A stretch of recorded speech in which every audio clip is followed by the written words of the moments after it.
സൈന്യാധിപേ സൈന്യാധിപേ മണ്ണിലെന്റെ പേരു തെളിക്കാൻ. സൈന്യാധിപേ സ്വർഗ സൈന്യാധിപേ മണ്ണിലെന്റെ പേരു തെളിക്കാൻ. പോരടിക്കും ശത്രുവിനെ പേരെടുത്തു വിളിച്ച് ക്രൂശുമര ചോട്ടിൽ ഇന്ന് തറയ്ക്കാൻ. പോരടിക്കും ശത്രുവിനെ പേരെടുത്തു വിളിച്ച് ക്രൂശുമര ചോട്ടിൽ ഇന്ന് തറയ്ക്കാൻ. നമ്മൾ ജയിക്കും, കൃപ ധരിക്കും, അമ്മയോട് കൂടെ ജ്വലിക്കും.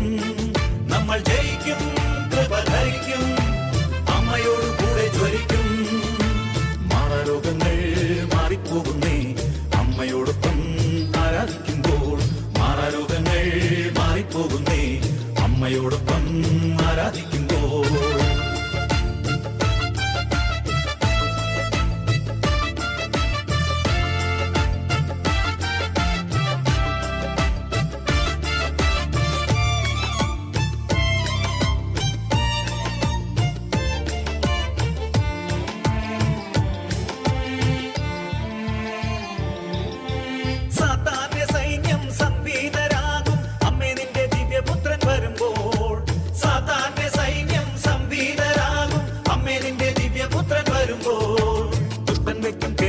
പൊട്ടി പൊട്ടി തകരും അമ്മേ നിന്റെ മിന്നലൊളി വീശുമ്പോൾ. ദുഷ്ടൻ വയ്ക്കും കെണികൾ പൊട്ടി പൊട്ടി തകരും അമ്മേ നിന്റെ മിന്നലൊളി വീശുമ്പോൾ. നമ്മൾ ജയിക്കും, കൃപ ധരിക്കും, അമ്മയോട് കൂടെ ജ്വലിക്കും. നമ്മൾ ജയിക്കും, കൃപ ധരിക്കും, അമ്മയോട് കൂടെ ജ്വലിക്കും.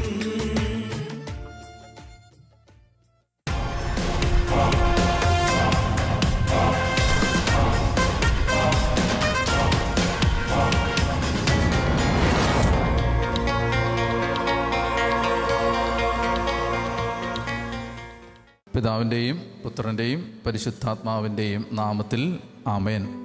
ഈശോയിൽ ഏറ്റവും സ്നേഹമുള്ള സഹോദരങ്ങളെ, കർത്താവിൻ്റെ വലിയ കരുണയിലാണ് ഈ 7 ദിവസങ്ങളിൽ പരിശുദ്ധ സഭയ്ക്ക് വേണ്ടി പരിശുദ്ധ അമ്മയോട് ചേർന്ന് പ്രാർത്ഥിച്ച് ഒരുങ്ങുന്ന ഈ ജപമാല യുദ്ധത്തിൻ്റെ 7 ദിവസങ്ങൾ അനുഗ്രഹത്തിൻ്റെയും ശക്തിയുടെയും നാളുകളാക്കി ദൈവം നമുക്ക് തന്നിരിക്കുകയാണ്. ഒരാത്മീയ യുദ്ധത്തിൻ്റെ അവസാന ദിനത്തിലാണ് നമ്മൾ എത്തി നിൽക്കുന്നത്. ഒക്ടോബർ മാസം 1-ാം തീയതി മുതൽ 7-ാം തീയതി വരെ നമ്മൾ നടത്തിയ ഈ ജപമാല യുദ്ധം, പരിശുദ്ധ അമ്മയോട് ചേർന്നുള്ള യുദ്ധം, ഈ ദിവസങ്ങളിൽ കർത്താവ് തന്ന വലിയ കൃപയ്ക്ക് നന്ദി പറഞ്ഞുകൊണ്ട് കൂടുതൽ ശക്തിയോടെ ആത്മീയ യുദ്ധം ഒരിക്കലും അവസാനിക്കുന്നില്ല എന്ന ബോധ്യത്തോടെ മുന്നോട്ട് പോകാൻ കർത്താവ് നമ്മളെ സഹായിക്കുകയാണ്. നമ്മൾ ഓരോരുത്തരും മരണം വരെ യുദ്ധത്തിലാണ്. പൗലോസ്ലീഹ അങ്ങനെയാണ് നമ്മളെ പഠിപ്പിച്ച് തന്നത്. നമ്മൾ മരിക്കുന്നത് വരെ ഒരാത്മീയ യുദ്ധത്തിലാണ്. ഞാനും നിങ്ങളും ഈ യുദ്ധത്തിൽ നിന്ന് മാറി നിൽക്കുന്ന ഒരു സെക്കൻഡ് പോലുമില്ല. പൗലോസ്ലീഹ എഫെസോസുകാർക്ക് എഴുതിയ ലേഖനത്തിൽ 6-ാമത്തെ അധ്യായത്തിൽ 10 മുതലുള്ള വാക്യങ്ങളിൽ പ്രകാരമാണ് പറഞ്ഞു തരുന്നത്. അവസാനമായി കർത്താവിലും അവിടുത്തെ ശക്തിയുടെ പ്രാഭവത്തിലും കരുത്തുള്ളവരാകണം. പൗലോസ്ലീഹ പറയുകയാണ്, നമ്മൾ കർത്താവിൻ്റെ ശക്തി കൊണ്ട് ശക്തരാകണം. കർത്താവിൻ്റെ ശക്തി കൊണ്ട് നമ്മൾ നിറയപ്പെടണം. കർത്താവിലും അവിടുത്തെ ശക്തിയുടെ പ്രാഭവത്തിലും കരുത്തുള്ളവരാകണം. എന്നിട്ട് 11-ാമത്തെ വാക്യം പറയുകയാണ്, സാത്താൻ്റെ കുടില തന്ത്രങ്ങളെ എതിർത്ത് നിൽക്കുന്നതിന് ദൈവത്തിൻ്റെ എല്ലാ ആയുധങ്ങളും ധരിക്കണം. ഈ യുദ്ധത്തിൽ ദൈവത്തിൻ്റെ ഏതെങ്കിലും ഒരായുധമോ 1-2 ആയുധങ്ങളോ ധരിക്കുകയല്ല, മറിച്ച് സാത്താൻ്റെ തന്ത്രങ്ങളെ എതിർത്ത് തോൽപ്പിക്കുന്നതിന് ദൈവത്തിൻ്റെ എല്ലാ ആയുധങ്ങളും ധരിക്കണം. എന്നിട്ട് അദ്ദേഹം പറയുകയാണ്, എന്തെന്നാൽ നമ്മൾ മാംസത്തിനും രക്തത്തിനും എതിരായിട്ടല്ല, പ്രഭുത്വങ്ങൾക്കും ആധിപത്യങ്ങൾക്കും അന്ധകാര ലോകത്തിൻ്റെ അധിപന്മാർക്കും സ്വർഗീയ ഇടങ്ങളിൽ വർത്തിക്കുന്ന തിന്മയുടെ ദുരാത്മാക്കൾക്കും എതിരായിട്ടാണ് പടവെട്ടുന്നത്. ദൈവത്തിൻ്റെ വചനം പറയുകയാണ്, ഈ യുദ്ധം മാംസത്തിനും രക്തത്തിനും എതിരായിട്ടല്ല. ഈ യുദ്ധം മനുഷ്യനെതിരായിട്ടല്ല. ഈ യുദ്ധം പ്രസ്ഥാനങ്ങൾക്കെതിരായിട്ടല്ല. ഈ യുദ്ധം സംഘടനകൾക്കെതിരായിട്ടല്ല. ഈ യുദ്ധം തത്വശാസ്ത്രങ്ങൾക്കെതിരായിട്ടല്ല. ഈ യുദ്ധം പിശാചിനെതിരായിട്ടുള്ള യുദ്ധമാണ്. നമുക്കൊറ്റ ശത്രുവേ ഉള്ളൂ. ആ ശത്രുവിൻ്റെ പേര് പിശാചെന്നാണ്. ദൈവത്തിൻ്റെ വചനം പറയുകയാണ്, അതുകൊണ്ട് ഈ യുദ്ധം ആരോടാണെന്നറിഞ്ഞിട്ട് ദൈവത്തിൻ്റെ സകല ആയുധങ്ങളും ധരിക്കണം. മനുഷ്യശക്തിയിൽ ആശ്രയിച്ചുകൊണ്ട് ആത്മീയ യുദ്ധം നടത്താൻ കഴിയില്ല. സാത്താൻ്റെ സകല ശക്തികളെയും കാൽവരി കുരിശിൽ പുത്രൻ തമ്പുരാൻ ചിന്തിയ തിരുരക്തത്താൽ പരാജയപ്പെടുത്തിയ കർത്താവ്, പിശാചിന് നേരെ വിജയം നേടിയ കർത്താവ്, നമ്മിൽ നിക്ഷേപിച്ചിരിക്കുന്ന ആത്മീയ ശക്തി കൊണ്ട് വേണം നമ്മൾ സാത്താനെതിരെ യുദ്ധം ചെയ്യാൻ. എന്നിട്ട് പൗലോസ്ലീഹ പറയുകയാണ്, അതുകൊണ്ട് ദൈവത്തിൻ്റെ എല്ലാ ആയുധങ്ങളും ധരിക്കണം. 2 തവണയാണ് ഈ ഭാഗത്ത് അത് പറയുന്നത്. ദൈവത്തിൻ്റെ എല്ലാ ആയുധങ്ങളും ധരിക്കണം. എന്നിട്ട് അദ്ദേഹം ആയുധങ്ങൾ ഏതൊക്കെയാണെന്ന് പറയുകയാണ്. സത്യം കൊണ്ട് അരമുറുക്കണം, നീതിയുടെ കവചം ധരിക്കണം, സമാധാനത്തിൻ്റെ സുവിശേഷത്തിൻ്റെ ഒരുക്കമാകുന്ന പാദരക്ഷകൾ ധരിക്കണം, ദുഷ്ടൻ്റെ കൂരമ്പുകളെ കെടുത്തുന്നതിന് നിങ്ങളെ ശക്തരാക്കുന്ന വിശ്വാസത്തിൻ്റെ പരിച എടുക്കണം, രക്ഷയുടെ പടത്തൊപ്പി അണിയണം, ദൈവവചനമാകുന്ന ആത്മാവിൻ്റെ വാൾ എടുക്കണം. അപ്പം ഇത്രയും ആയുധങ്ങളെക്കുറിച്ച് പറയുകയാണ്. ഈ ആയുധങ്ങൾ ദൈവത്തിൻ്റെ ആയുധങ്ങളാണ്.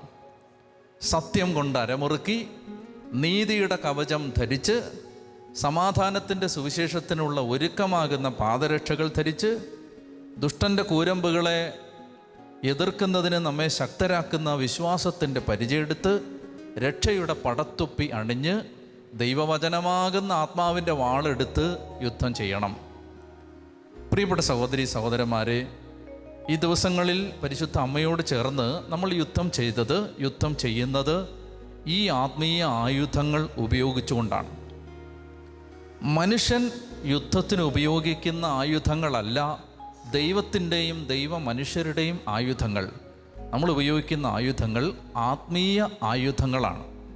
2 കൊരിന്തോസ് 10 3 മുതലുള്ള വാക്യങ്ങൾ, ഞങ്ങൾ ജീവിക്കുന്നത് ജഡത്തിലാണെങ്കിലും ജഡിക പോരാട്ടമല്ല ഞങ്ങൾ നടത്തുന്നത്. ഇത് ശ്രദ്ധിച്ചേ, ഞങ്ങൾ ജീവിക്കുന്നത് ജഡത്തിലാണെങ്കിലും, നമ്മൾ ജീവിക്കുന്നത് ഈ ശരീരത്തിലാണെങ്കിലും, നമ്മൾ ജീവിക്കുന്നത് ഒരു മനുഷ്യജീവിതമാണെങ്കിലും മനുഷ്യൻ്റെ ആയുധങ്ങളല്ല ഞങ്ങൾ ഉപയോഗിക്കുന്നത്. ഞങ്ങൾ ജീവിക്കുന്നത് ജഡത്തിലാണെങ്കിലും ജഡിക പോരാട്ടമല്ല ഞങ്ങൾ നടത്തുന്നത്. ഞങ്ങളുടെ സമരായുധങ്ങൾ ജഡികങ്ങളല്ല. നമ്മുടെ ജീവിതത്തിൽ വളരെ ആഴമായി നമ്മൾ മനസ്സിലാക്കേണ്ട ഒരു സത്യമാണിത്. ഓരോ നിമിഷത്തെയും യുദ്ധം ദൈവിക ആയുധങ്ങൾ ഉപയോഗിച്ചുകൊണ്ടുള്ള യുദ്ധമാണ്.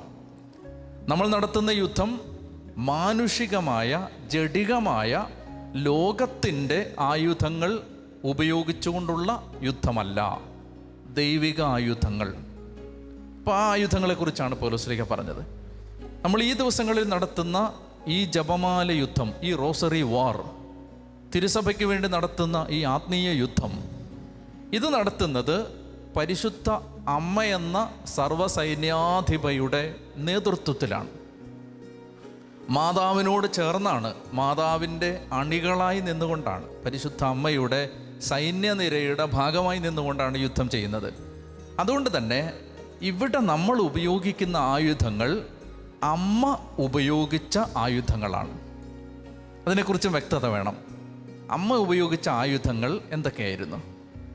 നിങ്ങൾക്കറിയുമോ എന്തുകൊണ്ടാണ് പിശാചിന് പരിശുദ്ധ അമ്മയോട് ഇത്രയും വെറുപ്പ്, മാതാവിനെക്കുറിച്ച് ഇത്രയും അവമതിക്കുന്ന, അപമാനിക്കുന്ന, ദുഷിക്കുന്ന വാക്കുകൾ ഈ ലോകത്ത് പറയപ്പെടുന്നതിൻ്റെ പിന്നിൽ പിശാചിന് പരിശുദ്ധ അമ്മയുടെ നേർക്കുള്ള അടക്കാനാവാത്ത വെറുപ്പിൻ്റെ പ്രതിഫലനങ്ങളാണത്. എന്തുകൊണ്ടാണത്? അതിനൊരു കാരണമുണ്ട്. മാലാഖ അധപ്പതിച്ച് പിശാചായി മാറുമ്പോൾ നമ്മൾ വായിക്കുന്നുണ്ട്, യെശയ്യാ പ്രവചനത്തിൽ 14-ാം അധ്യായത്തിലും എസെക്കിയേൽ പ്രവചനത്തിലും നമ്മൾ വായിക്കുന്നുണ്ട്, മാലാഖമാർ അധപ്പതിച്ച് പിശാചുക്കളായി മാറുമ്പോൾ അവർ അധപ്പതിച്ചത് പ്രധാനമായും 2 തിന്മകൾ കൊണ്ടാണ്. ഒന്നാമത്തേത് അഹങ്കാരമാണ്, രണ്ടാമത്തേത് അനുസരണക്കേടാണ്. ഈ 2 തിന്മകളാണ് ഒരു മാലാഖയെ പിശാചാക്കി മാറ്റുന്നത്. മാലാഖമാരെ പോലെ ഉള്ളവരെ പിശാചുക്കളാക്കി മാറ്റാൻ ശക്തിയുള്ള 2 തിന്മകളാണ് അഹങ്കാരവും അനുസരണക്കേടും. നമ്മളിവിടെ തിരിച്ചറിയേണ്ടത്, പരിശുദ്ധ അമ്മ സാത്താൻ്റെ കണ്ണിലെ കരടായി മാറിയത് ലോകത്ത് ദൈവത്തെ സ്നേഹിക്കുന്ന മക്കളിൽ ഏറ്റവും കൂടുതൽ എളിമയുള്ള, താഴ്മയുള്ള, ഈ ദാസിയുടെ താഴ്മയെ അവൻ പരിഗണിച്ചു എന്ന് പറയാൻ കോൺഫിഡൻസോടുകൂടി പറയാൻ പറ്റുന്ന അത്ര താഴ്മയുള്ള, അത്രമാത്രം എളിമയുള്ള പരിശുദ്ധ അമ്മ സാത്താനെതിരെയുള്ള യുദ്ധത്തിൽ ഉപയോഗിച്ച ആയുധം എളിമയാണ്, താഴ്മയാണ്. അപ്പം അഹങ്കാരം കൊണ്ട് പിശാചായിട്ട് മാറിയ സാത്താനെതിരെയുള്ള യുദ്ധത്തിൽ പരിശുദ്ധ അമ്മ ഉപയോഗിച്ച ഒന്നാമത്തെ അതിശക്തമായ ആയുധം എന്തായിരുന്നു? അഹങ്കാരത്തിനെതിരെ എളിമ. എളിമ എന്ന് പറഞ്ഞാൽ പരിശുദ്ധ അമ്മ ഒരിക്കൽ പോലും തൻ്റെ ജീവിതത്തിലെ എന്തെങ്കിലും ഒരു കാര്യം ദൈവത്തിൻ്റെ മുമ്പിലോ മനുഷ്യരുടെ മുമ്പിലോ എടുത്തു കാണിക്കാൻ പരിശ്രമിക്കുന്നില്ല എന്ന് നമുക്ക് കാണാൻ പറ്റും. അത്ഭുതം പ്രവർത്തിക്കുന്ന മകൻ്റെ അത്ഭുത പ്രവർത്തനങ്ങളുടെ സഞ്ചാരപഥങ്ങളിലെവിടെയും ഈ അമ്മ നിൽപ്പില്ല. കാനായിലെ കല്യാണ വീട്ടിൽ വെച്ച് അവർക്ക് വീഞ്ഞില്ലെന്ന് പറഞ്ഞിട്ട് ആ അത്ഭുതം നടക്കുന്ന രംഗത്തെങ്ങും പ്രത്യക്ഷപ്പെടാതെ അവൾ പിന്മാറുകയാണ്, മറഞ്ഞിരിക്കുകയാണ്. ഒരിക്കലും തന്നെ അസേർട്ട് ചെയ്യാത്ത, രംഗത്തേക്ക് പ്രത്യക്ഷപ്പെടാതെ മറഞ്ഞിരുന്ന, സഹനത്തിൻ്റെ വഴികളിൽ മാത്രം യേശുവിൻ്റെ പിന്നാലെ യാത്ര ചെയ്ത, എളിമ കൊണ്ട് സാത്താനെ കീഴടക്കിയ പരിശുദ്ധ അമ്മ. ഒരായുധം അതാണ്. രണ്ടാമത്തെ ആയുധം അനുസരണമാണ്. ഇതാ ഞാൻ കർത്താവിൻ്റെ ദാസി. ദാസി എന്ന് പറഞ്ഞാൽ അവിടെ ഉപയോഗിച്ചിരിക്കുന്നത് വേലക്കാരി, സെർവൻ്റ്, തോഴി എന്ന അർത്ഥത്തിലൊന്നുമല്ല, അടിമ എന്നാണ്. അടിമ. ഇതാ ഞാൻ കർത്താവിൻ്റെ അടിമ. പൗലോസ്ലീഹ പറയും യേശുക്രിസ്തുവിൻ്റെ ദാസനും. ഉപയോഗിച്ചിരിക്കുന്ന വാക്ക് അടിമ എന്നാണ്. യേശുക്രിസ്തുവിൻ്റെ അടിമയും. യൂദാസ്ലീഹ ലേഖനം എഴുതുമ്പോൾ 1-ാമത്തെ വാക്യത്തിൽ യേശുക്രിസ്തുവിൻ്റെ ദാസനും. ഉപയോഗിച്ചിരിക്കുന്ന വാക്ക് സെർവൻ്റ് അല്ല, സ്ലേവാണ്. അടിമ. അടിമ. ജോയേൽ പണ്ട് പ്രവചിച്ചിരുന്നു, ജോയേൽ പ്രവാചകൻ, ആ നാളുകളിൽ എൻ്റെ ദാസന്മാരുടെ മേലും ദാസിമാരുടെ മേലും ഞാൻ എൻ്റെ ആത്മാവിനെ വർഷിക്കും. ആരുടെ മേലാണ് ആത്മാവ് വർഷിക്കപ്പെടുന്നത്? ദാസന്മാരുടെ മേലും ദാസിമാരുടെ മേലും അടിമകളുടെ മേൽ എൻ്റെ ആത്മാവ് വർഷിക്കപ്പെടും. അടിമ എന്ന് പറഞ്ഞാൽ ചെങ്ങലക്കിട്ട് പൂട്ടപ്പെട്ട് കൊണ്ടുപോകപ്പെടുന്ന ഒരാൾ, സ്വന്തമായി അഭിപ്രായമില്ലാത്ത ഒരാൾ, സ്വന്തമായി ഒന്നും എടുത്തു പറയാനില്ലാത്ത ഒരാൾ, ആരും ചോദിക്കാനില്ലാത്ത ഒരാൾ, ഒന്നും പറഞ്ഞ് തന്നെ അസേർട്ട് ചെയ്യാൻ ആരുമില്ലാത്ത ഒരാൾ. അങ്ങനെ പരിശുദ്ധ അമ്മ പറയുകയാണ്, ഇതാ ഞാൻ കർത്താവിൻ്റെ അടിമ. നിൻ്റെ വാക്ക് പോലെ, നിൻ്റെ ഇഷ്ടം പോലെ എൻ്റെ ജീവിതത്തിൽ നടക്കട്ടെ. 2 ആയുധങ്ങളാണ്, മറക്കരുത് ഇത്. ഒന്ന്, എളിമ കൊണ്ടും അനുസരണം കൊണ്ടും പരിശുദ്ധ അമ്മ സാത്താനെതിരെ യുദ്ധം ചെയ്തു. ഇനി ഒരായുധം കൂടിയുണ്ട്. അത് ഈ എളിമയ്ക്കും അനുസരണത്തിനും അമ്മയെ സഹായിച്ച അതിശക്തമായ ഒരായുധമായിരുന്നു വിശ്വാസം. ഇതാണ് എലിസബത്ത് പറയുന്നത്, കർത്താവ് അരുളി ചെയ്ത കാര്യങ്ങൾ നിറവേറും എന്ന് വിശ്വസിച്ചവൾ ഭാഗ്യവതി. എനിക്ക് ഈ ദിവസം നിങ്ങളോട് പങ്കുവെക്കാനുള്ളത് ഈ 3 കാര്യങ്ങൾ. ഈ ആത്മീയ യുദ്ധത്തിന് തയ്യാറെടുക്കുമ്പോൾ, ഈ ആത്മീയ യുദ്ധത്തിൽ ഏർപ്പെടുമ്പോൾ നമ്മൾ ഉപയോഗിക്കുന്ന സമരായുധം ജഡികമല്ല. ഈ സമരായുധം ആത്മീയമാണ്, ദൈവികമാണ്. അമ്മയോട് ചേർന്ന് നടത്തുന്ന യുദ്ധത്തിൽ നമ്മൾ ഉപയോഗിക്കുന്ന ഈ ആത്മീയ ആയുധം, 3 ആയുധങ്ങൾ ശ്രദ്ധിക്കാം. 1 എളിമ, 2 അനുസരണം, 3 വിശ്വാസം. ഈ 3 ആയുധങ്ങൾ കൊണ്ട് യുദ്ധം ചെയ്യാൻ പറ്റും. ഈ 3 ആയുധങ്ങൾ കൊണ്ട് സാത്താൻ കീഴടങ്ങും. എങ്ങനെയാണ് എളിമ കൊണ്ട് സാത്താൻ കീഴടങ്ങുന്നത്? എങ്ങനെയാണ് അനുസരണം കൊണ്ട് സാത്താൻ കീഴടങ്ങുന്നത്? എങ്ങനെയാണ് വിശ്വാസം കൊണ്ട് സാത്താൻ കീഴടങ്ങുന്നത്? ഞാൻ നിങ്ങൾക്ക് മനസ്സിലാവുന്ന വിധത്തിൽ ഇത് പറയാൻ ശ്രമിക്കാം. എങ്ങനെ എളിമ കൊണ്ട് പിശാച് കീഴടങ്ങും? പിശാച് നമ്മളിൽ പലരെയും അസ്വസ്ഥതപ്പെടുത്താൻ ശ്രമിക്കുന്നത് നമ്മളെ ആരും ഗൗനിച്ചില്ല, നമ്മളെ ആരും മൈൻഡ് ചെയ്തില്ല, നമ്മളെ ആരും പരിഗണിച്ചില്ല, നമ്മൾ ചെയ്ത ജോലി ആരും കണ്ടില്ല, നമ്മുടെ അധ്വാനത്തെ ആരും വിലമതിച്ചില്ല, നമ്മൾ സഹിച്ച സഹനത്തെ ആരും കണ്ടില്ല. നമ്മൾ നമ്മൾ നമ്മൾ നമ്മൾ നമ്മൾ നമ്മൾ എന്ന് 1000 തവണ നമ്മളോട് തന്നെ സാത്താൻ പറഞ്ഞു തന്ന് നമ്മളെ വലുതാക്കാൻ ശ്രമിക്കും. ഇപ്പം ഇങ്ങനെ ചിന്തിക്കുക, എന്നോട് ഒരു കാര്യം പറഞ്ഞില്ല, ഞാൻ പറയുകയാണ്, ഞാനത് അറിഞ്ഞില്ലല്ലോ. നിൻ്റെ മകൻ്റെ കല്യാണം നടന്നിട്ട് ഞാൻ അറിഞ്ഞില്ലല്ലോ, എന്നോട് പറഞ്ഞില്ലല്ലോ. നീ അങ്ങനെ നിനക്കൊരു നേട്ടം ഉണ്ടായിട്ട് എന്നെ അറിയിച്ചില്ലല്ലോ. ശ്രദ്ധിക്കുക, ഇവിടെ എന്താ സംഭവിക്കുന്നത്? ഇവിടെ ഞാൻ കരുതുകയാണ് ഞാൻ എല്ലാവരും എല്ലാ കാര്യങ്ങളും അറിയിക്കാൻ മാത്രം വലിയ ഒരാളാണ്. ഞാൻ ചിന്തിക്കുകയാണ് ഞാൻ വലിയ ഒരാളാണ്, ഞാൻ വലിയതാണെന്ന് ഞാൻ വിചാരിക്കുന്നത് കൊണ്ടാണ് എന്നോട് പറയാത്തത്, എന്നെ മുറിപ്പെടുത്തിയത്. പിശാച് കൊണ്ടുവന്നിട്ട് എന്ത് ചെയ്യും? ഈ ചിന്ത വിതച്ചു. അല്ലെങ്കിൽ നമ്മുടെ ശരീരത്തിൽ നിന്ന് ഇങ്ങനൊരു ചിന്ത വന്നു. എന്താണ് വന്നത്? ഞാൻ വലിയവനായിട്ടും ഞാനൊരു അംഗീകരിക്കപ്പെടേണ്ട ഒരാളായിട്ടും ഞാൻ ഒരു വലിയ മനുഷ്യനായിട്ടും എന്നോട് പറഞ്ഞില്ല. അപ്പോൾ പിശാച് ഈ ആയുധവുമായിട്ട് വന്നു. എവിടെയാണ് കലഹം ഉണ്ടായത്?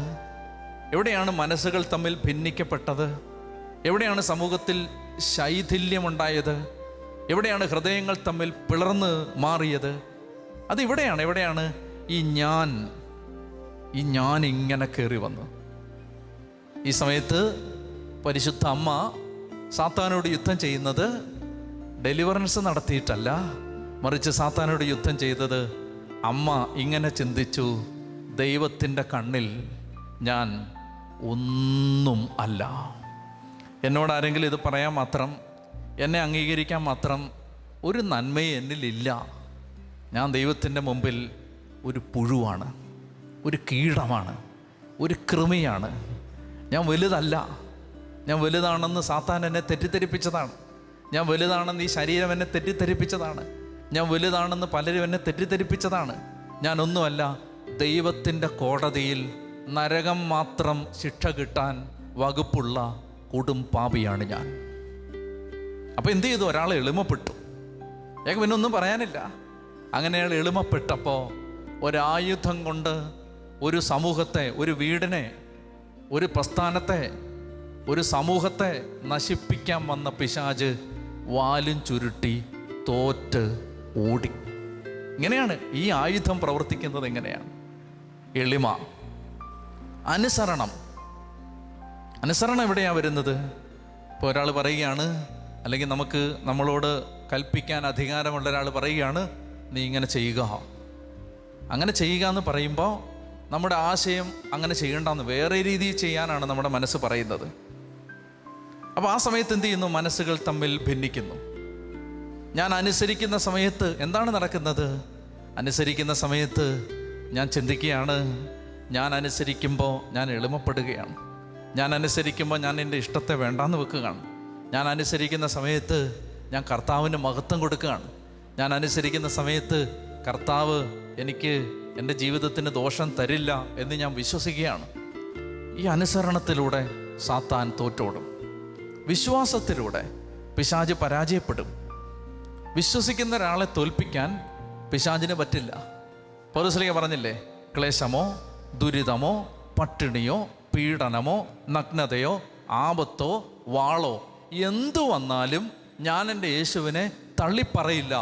അങ്ങനെ ഒരു വിശ്വാസമുള്ളവനെ പിശാചിന് ആക്ഷേപം പറഞ്ഞ് തോൽപ്പിക്കാൻ പറ്റുമോ? അപവാദം പറഞ്ഞ് തോൽപ്പിക്കാൻ പറ്റുമോ?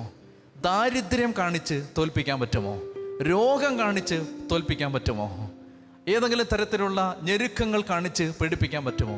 വിശ്വാസം ആയുധമാണ്. നിങ്ങൾക്ക് മനസ്സിലാവുന്നുണ്ടോ? നമ്മൾ യുദ്ധം ചെയ്യുന്നത് ആത്മീയ ആയുധങ്ങൾ ധരിച്ചുകൊണ്ടാണ്. അപ്പോൾ സത്യം പറഞ്ഞാൽ നമ്മൾ ആത്മീയ യുദ്ധത്തിൽ ശക്തരായി മാറുന്നത് ആത്മീയമായി വളർന്നുകൊണ്ടാണ്. മനസ്സിലാവുന്നുണ്ടോ? ആത്മീയ യുദ്ധത്തിൽ നമ്മൾ ഏർപ്പെടുന്നത് നമ്മളെ ആത്മീയമായി വിശുദ്ധീകരിച്ചുകൊണ്ടാണ്. ഇതുകൊണ്ടാണ് ഈശോ പറഞ്ഞത്, കുരിശിലേക്ക്, കാൽവരി കുരിശിലേക്ക് കയറി ചെല്ലുന്നതിന് തൊട്ടു മുമ്പ് ശിഷ്യന്മാർക്ക് വേണ്ടി പ്രാർത്ഥിക്കുമ്പോൾ യോഹന്നാന്റെ സുവിശേഷം 17-ാം അധ്യായത്തിൽ കർത്താവ് ഇപ്രകാരം പറയും, പിതാവേ, അവർക്ക് വേണ്ടി ഞാൻ എന്നെ തന്നെ വിശുദ്ധീകരിക്കുന്നു. അവർക്ക് വേണ്ടി ഞാൻ എന്നെ വിശുദ്ധീകരിക്കുകയാണ്. യുദ്ധമാണത്. ഈ യുദ്ധത്തിൽ അവർ വിശുദ്ധരല്ല, അവർ വിശുദ്ധീകരിക്കപ്പെടുന്നില്ല, അവർക്ക് കുറവുണ്ട്. അപ്പം ഞാൻ എന്ത് ചെയ്യുന്നു? ഞാൻ അവർക്ക് വേണ്ടി എന്നെ വിശുദ്ധീകരിക്കുന്നു. ഇതാണ് ആത്മീയ യുദ്ധം. ആത്മീയ ആയുധങ്ങളെടുത്ത് പോരാടുമ്പോൾ നമ്മൾ ആത്മീയമായി വളരണമെന്നുള്ളൊരു ബാധ്യത കൂടി നമുക്കുണ്ട്. ഇതാണ് എനിക്ക് പങ്കുവെക്കാനുള്ള ഒന്നാമത്തെ കാര്യം. രണ്ടാമതായിട്ട്, നമ്മൾ ഈ ആത്മീയമായ ഒരു യുദ്ധത്തിന് തയ്യാറെടുത്തപ്പോൾ എഫേസോസ് ലേഖനം 6-ാം അധ്യായത്തിൽ ആത്മീയ ആയുധങ്ങളെക്കുറിച്ച് പറഞ്ഞപ്പോൾ പൗലോസ്ലീഹ പറഞ്ഞു, സുവിശേഷത്തിൻ്റെ, സമാധാനത്തിൻ്റെ സുവിശേഷത്തിനുള്ള ഒരുക്കമാകുന്ന പാദരക്ഷ ധരിക്കുവിൻ. അതൊന്ന് മനസ്സിലാക്കണം. എന്തായി പറയുന്നതെന്ന് അറിയാമോ? അതായത് ആത്മീയ ആയുധങ്ങളെക്കുറിച്ച് പറയുകയാണ്. നിങ്ങൾ നിങ്ങളുടെ മനസ്സിൽ ഇത് നന്നായി ഒരു ചിത്രം പോലെ കാണണം. പൗലോസ്ലീഹ പറയുകയാണ്, സത്യം കൊണ്ട് അരമുറുക്കണം. ബെൽറ്റ്, അരക്കെട്ട്, സത്യം, സത്യം, സത്യസന്ധത, ബെൽറ്റ്. അപ്പം നിങ്ങളൊരാളെ മനസ്സിൽ കാണുക, അയാൾ ബെൽറ്റ് ധരിച്ച് നിൽക്കുകയാണ്, സത്യം എന്ന ബെൽറ്റ്. ഇനി പൗലോസ്ലീഹ പറയുകയാണ്, നീതിയുടെ കവചം ധരിച്ചു. കവചം എന്ന് പറഞ്ഞാൽ കഴുത്ത് മുതൽ അങ്ങ് കാൽമുട്ട് വരെ ഒരാളെ മറയ്ക്കുന്ന ഒരു സംരക്ഷണ കവചം. അത് നീതി. ദൈവം നമ്മളെ നീതീകരിച്ചു. ദൈവത്തിൻ്റെ നീതി, യേശുക്രിസ്തുവിൻ്റെ രക്തം വഴിയുള്ള നീതീകരണം, ഈ ഒരു ബോധ്യത്തിൻ്റെ കവചം ധരിച്ചു.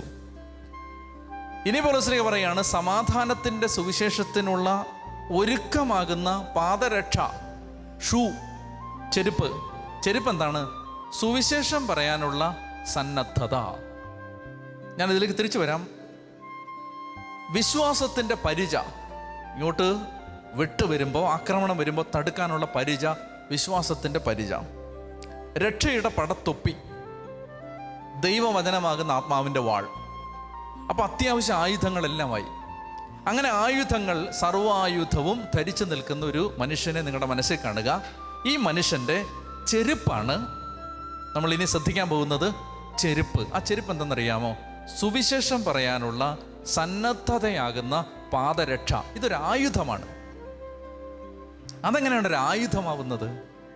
സുവിശേഷം പങ്കുവെക്കാനുള്ള സന്നദ്ധത ഒരായുധമാണ്. പൗലോസ്ലീഹ പറയുകയാണ്, സമാധാന സുവിശേഷത്തിൻ്റെ ഒരുക്കമാകുന്ന പാദരക്ഷ ധരിക്കണം. സുവിശേഷം പറയാനുള്ള സന്നദ്ധത ആയുധമാണ്. അപ്പോ സുവിശേഷം പറയാനുള്ള സന്നദ്ധത ഇല്ലെങ്കിൽ നമുക്ക് ഒരായുധമില്ലാതായി. ഒരായുധമില്ലാതായാൽ, ഏതായുധമാണ് ഇല്ലാതായത്? കാൽമുട്ട് മുതൽ കാൽപാദം വരെ നമ്മളെ മറച്ചിരുന്ന ഒരായുധമില്ലാതായി. നിങ്ങളിത് നന്നായി ശ്രദ്ധിക്കണം. അപ്പോൾ അയാൾ എക്സ്പോസ്ഡായി. അയാൾ എന്ത് ചെയ്തു? അയാളിങ്ങനെ ശത്രുവിൻ്റെ മുമ്പിൽ കാൽമുട്ട് മുതൽ കാൽപാദം വരെ ശത്രുവിന് വെട്ടി അയാളെ താഴെയിടാവുന്ന അവസ്ഥയിൽ എക്സ്പോസ്ഡായി. എന്താ സംഭവിക്കുന്നത് അറിയാമോ? തല വെട്ടുമ്പോൾ ഈ രക്ഷയുടെ പടത്തൊപ്പി തടയും. കഴുത്ത് മുതൽ കാൽമുട്ട് വരെ നീതിയുടെ കവചം അയാളെ തടഞ്ഞ് പ്രതിരോധിക്കും. ശത്രു ആക്രമിക്കുമ്പോൾ വിശ്വാസത്തിൻ്റെ പരിച കൊണ്ട് തടയാം.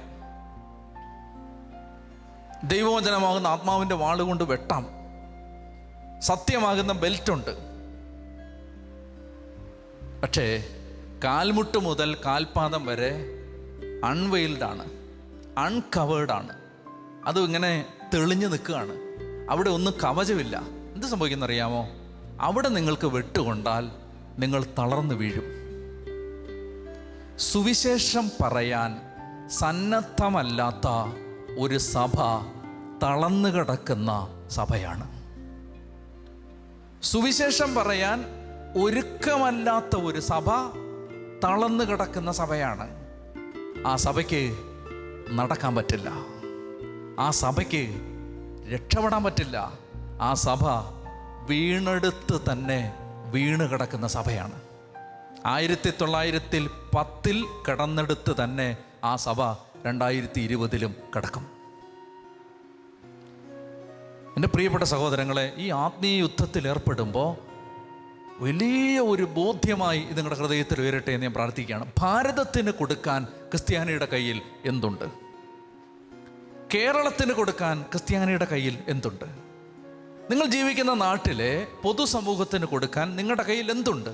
ആശുപത്രികളോ, കോളേജുകളോ, സ്കൂളുകളോ, അനാഥശാലകളോ? എല്ലാം നല്ലതാണ്.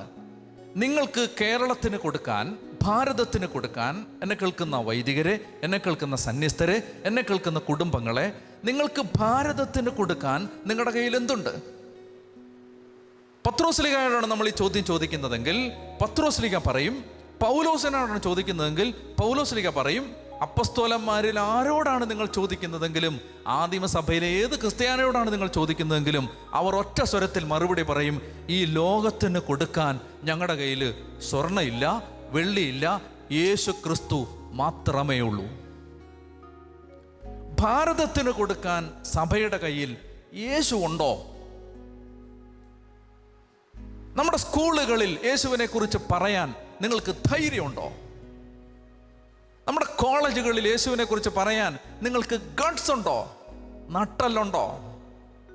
കണ്ടുമുട്ടുന്ന ഒരാളോട് ബസ് സ്റ്റോപ്പിൽ വെച്ചും, ഇടത്താവളങ്ങളിൽ വെച്ചും, ഹോട്ടലുകളിൽ വെച്ചും, സ്ട്രീറ്റുകളിൽ വെച്ചും, പൊതുനിരത്തുകളിൽ വെച്ചും കൊടുക്കാൻ നിങ്ങളുടെ ചങ്കിനകത്ത് യേശു ഉണ്ടോ? അതാണ് ചോദ്യം.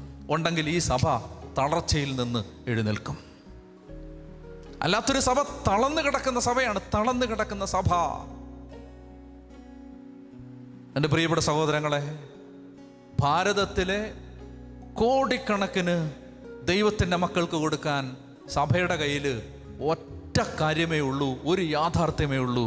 ആ യാഥാർത്ഥ്യത്തിൻ്റെ പേര് യേശു എന്നാണ്. യേശു. ഇതാണ് സമാധാന സുവിശേഷത്തിൻ്റെ ഒരുക്കമാകുന്ന പാദരക്ഷ.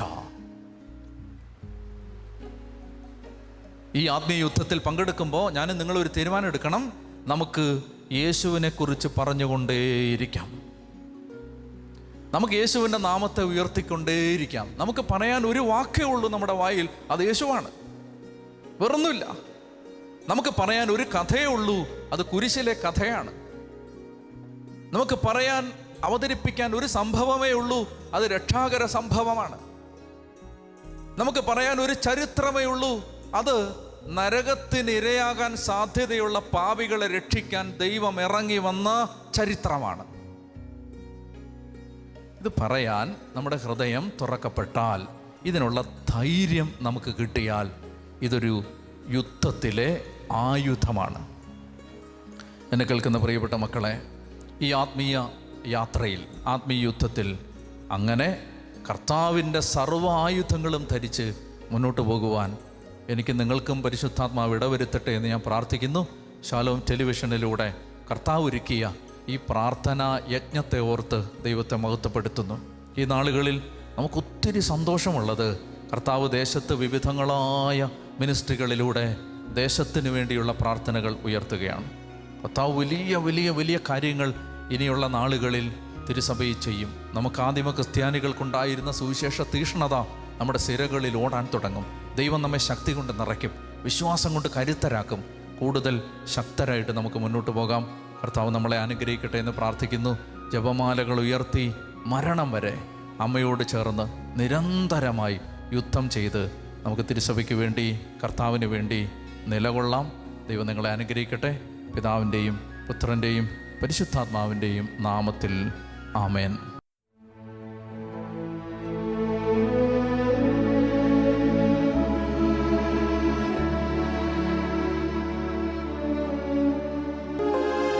ആയിരുന്നോനും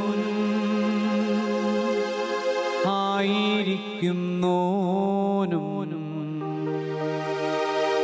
വരുവാനിരിപ്പോനും സർവശക്തനും നിത്യനുമായ ദിവ്യ കുഞ്ഞാടേ, നീ മാത്രം പരിശുദ്ധൻ പരിശുദ്ധൻ. നിത്യനുമായ ദിവ്യ കുഞ്ഞാടേ, നീ മാത്രം പരിശുദ്ധൻ പരിശുദ്ധൻ. പരിശുദ്ധ കുർബാനയിൽ നമ്മുടെ മധ്യത്തിലേക്ക് കടന്നു വരുന്ന ഈശോയെ ഏറ്റവും സ്നേഹത്തോടെ നമുക്ക് ആരാധിച്ച് മഹത്വപ്പെടുത്താം. നമുക്ക് ലോകം മുഴുവനും വേണ്ടി ഹൃദയം ഉരുകി പ്രാർത്ഥിക്കേണ്ട ദിവസങ്ങളാണിതെല്ലാം.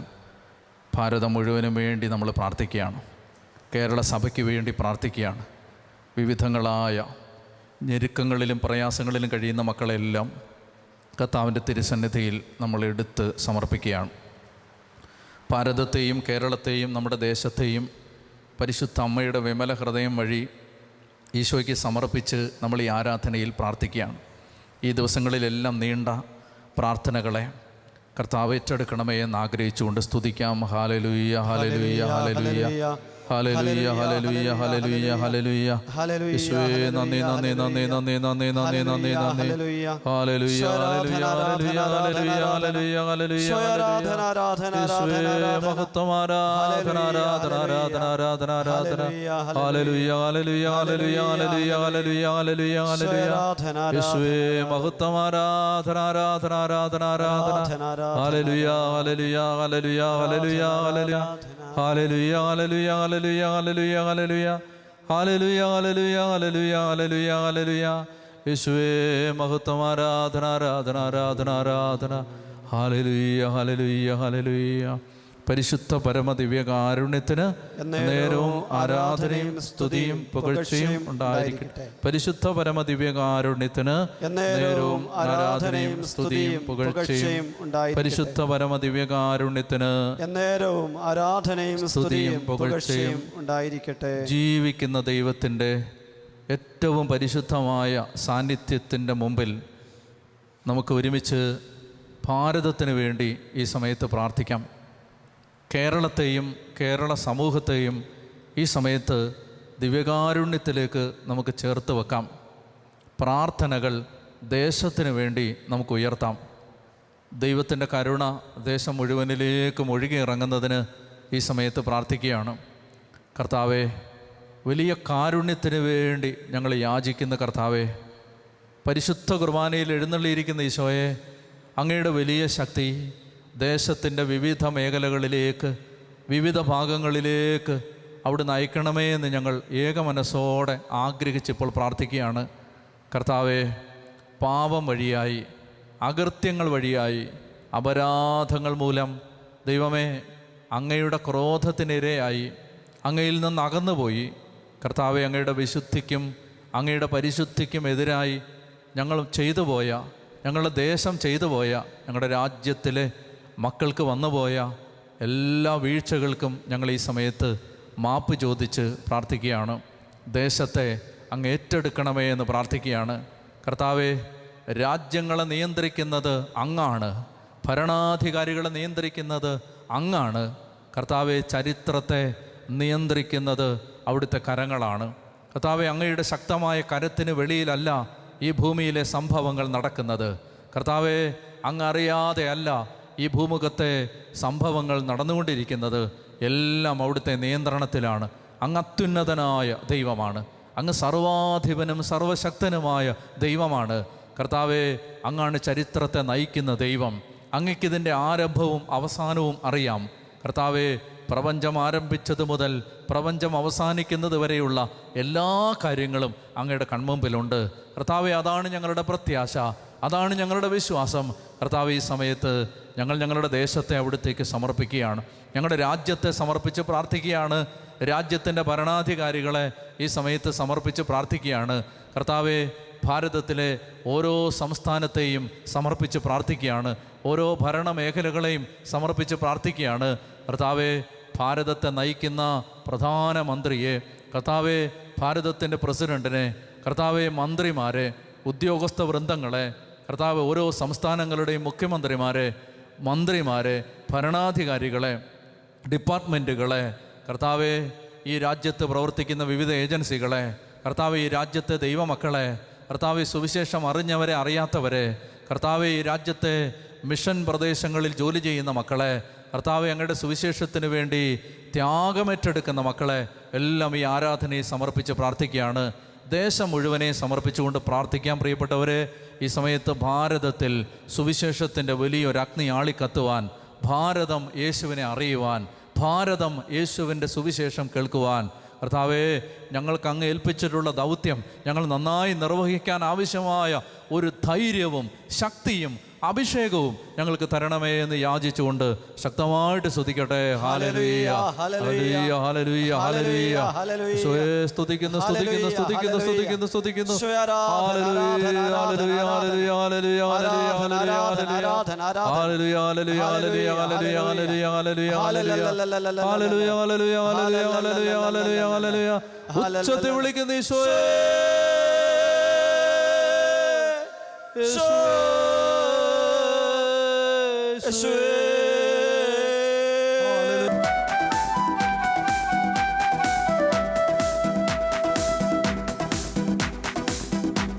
നിന്നെ ഞങ്ങൾ ആരാധിച്ചിടുന്നിതാ,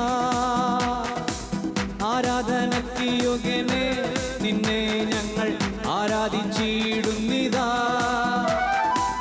ആരാധനയ്ക്ക് യോഗ്യനേ, നിന്നെ ഞങ്ങൾ ആരാധിച്ചിടുന്നിതാ,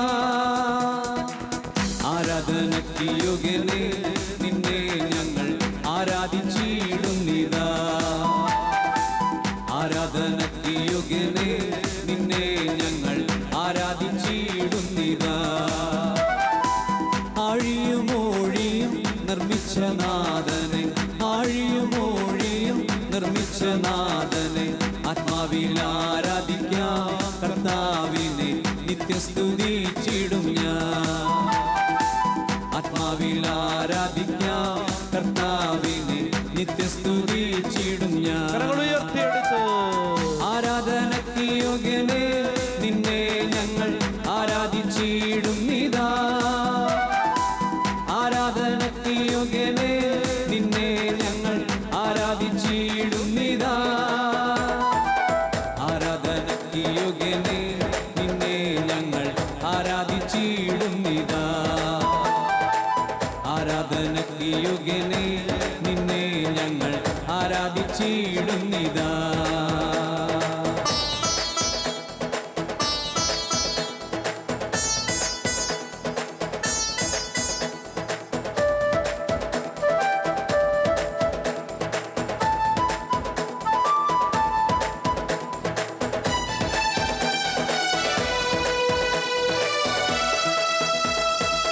പാപത്താൽ നിറയപ്പെട്ട എന്നെ നിന്റെ പണിയാൽ പിടിച്ചെടുത്തു, പാപത്താൽ നിറയപ്പെട്ട എന്നെ നിന്റെ പണിയാൽ പിടിച്ചെടുത്തു. പാവന നീണം തന്നു പാപത്തിൻ കറപ്പോക്കി, പാവന നീണം തന്നു പാപത്തിൻ കറപ്പോക്കി.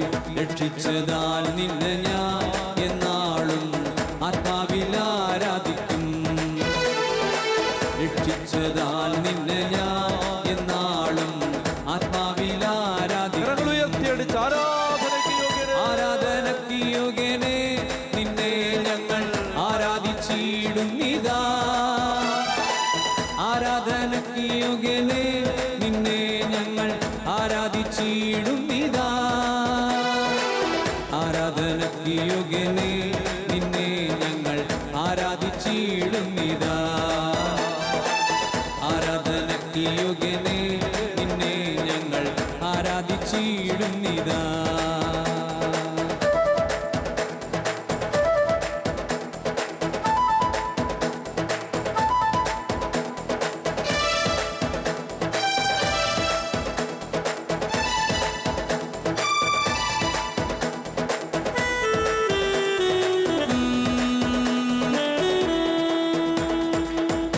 വാഗ്ദത്തം പോലെ നിന്റെ സന്നിധാനെ നിൻ മക്കൾ കൂടിയിടുന്നു. വാഗ്ദത്തം പോലെ നിന്റെ സന്നിധാനെ നിൻ മക്കൾ കൂടിയിടുന്നു. മധ്യേ വന്ന അനുഗ്രഹം ചെയ്തിടാമെന്നരുൾ, മധ്യേ വന്ന അനുഗ്രഹം ചെയ്തിടാമെന്നരുൾ. ചെയ്തവൻ നീ മാത്രമാ, നിന്നെ ഞങ്ങൾ ആത്മാവിൽ ആരാധിക്കും. ചെയ്തവൻ നീ മാത്രമാ, നിന്നെ ഞങ്ങൾ ആത്മാവിൽ ആരാധിക്കും. ആരാധനയ്ക്ക് യോഗ്യനെ നിന്നെ ഞങ്ങൾ ആരാധിച്ചിടുന്നിതാ. ആരാധനയ്ക്ക് യോഗ്യനെ നിന്നെ ഞങ്ങൾ ആരാധിച്ചിടുന്നിതാ. ആരാധനയ്ക്ക് യോഗ്യനെ നിന്നെ ഞങ്ങൾ ആരാധിച്ചിടുന്നിതാ. ആരാധനയ്ക്ക് യോഗ്യനെ നിന്നെ ഞങ്ങൾ ആരാധിച്ചിടുന്നിതാ. ഈശോയേ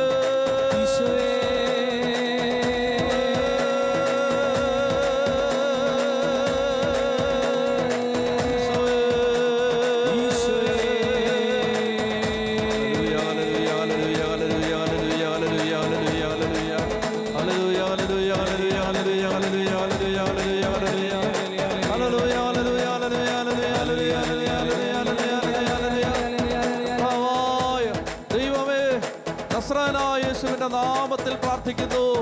ലോകത്തിന്റെ മേൽ, ലോകരാജ്യങ്ങളുടെ മേൽ, കുടുംബങ്ങളുടെ മേൽ, കൂട്ടായ്മകളുടെ മേൽ, ദേശദേശാന്തരങ്ങളുടെ മേൽ കർത്താവേ, ഈശോ കുരിശിൽ ചിന്തിയ തിരുരക്തത്തിന്റെ അനന്തമായ യോഗ്യതകളാൽ അങ്ങയുടെ കരുണയും സഹായവും ഇപ്പോൾ കടന്നു വരണമേ. വേദനയിൽ, രോഗങ്ങളിൽ, തകർച്ചകളിൽ, സാമ്പത്തിക ഞെരുക്കങ്ങളിൽ, കണ്ണുനീരിൽ, ഒറ്റപ്പെടലിൽ, നിരാശയിൽ, ആത്മഹത്യാ ചിന്തകളിൽ, അമിത ദുഃഖങ്ങളിൽ, അരക്ഷിതാവസ്ഥകളിൽ നരകിച്ച് കഴിയുന്ന കർത്താവേ, ജനലക്ഷങ്ങളുടെ മേൽ അങ്ങയുടെ ശക്തമായ കരം നീട്ടണമേ. ചെങ്കടല് പിളർന്ന് ഒരു ജനതയെ അക്കരെ എത്തിച്ച നിന്റെ അത്ഭുതകരം ഈ മഹാമാരികളുടെ നടുവിൽ ലോകത്തെ രക്ഷിക്കുവാൻ ലോകത്തിലേക്ക് ഇറങ്ങി വരണമേ. പാറ പിളർന്ന് വെള്ളമൊഴുക്കിയ നിന്റെ അത്ഭുത ശക്തി ഈ കണ്ണുനീരിന്റെ കയങ്ങളിൽ മുങ്ങിത്താഴുന്ന മക്കളുടെ മേൽ ഇറങ്ങി വരണമേ. ഹോറബിലെ മുൾപ്പടർപ്പിൽ മോശയ്ക്ക് വെളിപ്പെട്ട ദൈവത്തിന്റെ പരിശുദ്ധാത്മാവേ, ദേശത്തിന്റെ ദുരിതങ്ങളിലേക്ക് ഇറങ്ങി വരണമേ. കർത്താവേ, കണ്ണുനീരിന്റെ കയങ്ങളിൽ വിഷമിക്കുന്ന കുടുംബങ്ങളുടെ മേൽ അങ്ങയുടെ ശക്തി അയക്കണമേ. ഒരു വഴിയും കാണാതെ വിഷമിക്കുന്ന ജീവിതങ്ങള് ഈ രാത്രിയിൽ അങ്ങ് സ്പർശിക്കണമേ. കടുത്ത നിരാശയിലേക്ക് വഴുതി വീണ ജീവിതങ്ങളുടെ മേൽ അങ്ങയുടെ കരുണ ഇറങ്ങി വരണമേ. നാല് ചുറ്റിനും കർത്താവേ, സാമ്പത്തിക ബാധ്യതകൾ കർത്താവേ നിറഞ്ഞു പൊങ്ങുന്ന നേരങ്ങളിൽ ഒരു വഴിയും കാണാതെ വിഷമിക്കുന്ന കുടുംബങ്ങളിൽ നീ ഇറങ്ങി വരണമേ. അങ്ങല്ലാതെ ഞങ്ങൾ കാര്യമില്ല കർത്താവേ, ഞങ്ങളെ സഹായിക്കാൻ അങ്ങല്ലാതെ ഞങ്ങൾ കാര്യമില്ല. മനുഷ്യരിൽ ഞങ്ങൾ ആശ്രയം വെച്ചിട്ട് ഫലമില്ല. ലോകത്തിന് ഞങ്ങളെ സഹായിക്കാൻ പറ്റില്ല. നേട്ടങ്ങൾക്കോ കർത്താവേ ഞങ്ങൾ പടുത്തുയർത്തിയ ഏതെങ്കിലും ശക്തികൾക്കോ ഞങ്ങളെ സഹായിക്കാൻ പറ്റില്ല. അങ്ങ് മാത്രമാണ് ഞങ്ങളുടെ സഹായം, അങ്ങ് മാത്രമാണ് ഞങ്ങളുടെ സഹായം. സർവശക്തനായ ദൈവമേ, സർവാധിപനായ ദൈവമേ, സർവശക്തനായ ദൈവമേ, അങ്ങീ കണ്ണുനീരിന്റെ നടുവിൽ ഇറങ്ങി വരണമേ. അങ്ങീ കണ്ണുനീരിന്റെ നടുവിലേക്ക് അങ്ങയുടെ കരം നീട്ടണമേ. കാർമൽ മലയിൽ ഏലിയ പ്രാർത്ഥിച്ചപ്പോൾ അഗ്നിയായി ഇറങ്ങി വന്ന സർവശക്തനായ ദൈവമേ, ഈ ആരാധനാലയത്തിന്റെ പരിശുദ്ധമായ അൾത്താരിൽ നിന്നുകൊണ്ട് ലോകത്തിന്റെ നാല് ദിക്കുകളിലേക്കും കർത്താവേ അനുഗ്രഹത്തിന്റെ കരം നീട്ടണമേ എന്ന് ഞങ്ങൾ പ്രാർത്ഥിക്കുന്നു. കിഴക്ക്, പടിഞ്ഞാറ്, തെക്ക്, വടക്ക് നാല് ദിക്കുകളിലേക്കും തള്ളിയലച്ചു വരുന്ന ജലപ്രവാഹം പോലെ നിന്റെ കരുണയും ശക്തിയും ഇറങ്ങി വ്യാപരിക്കണമേ. ലോകത്തെ വീണ്ടെടുക്കണമേ. ലോക ജനതയുടെ മേൽ കരുണ ഇറങ്ങി വരണമേ. ഉച്ചത്തിൽ വിളിക്കുന്നു ഈശോയേ, ഈശോയേ.